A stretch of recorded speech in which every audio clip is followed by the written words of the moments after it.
নষ্ট হইও না বাপ। ইসলামের জন্য লড়বে কে বাপ? মুরব্বীরা তো চলে যাবে বাপ।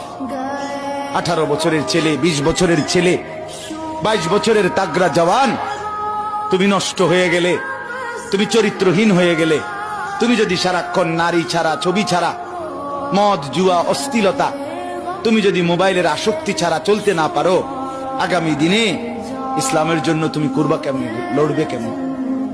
আগামী প্রজন্ম তোমার হাতে নিরাপদ দিন পাবে কেমন? বেঁচে থাকার নিরাপত্তা মিলবে না।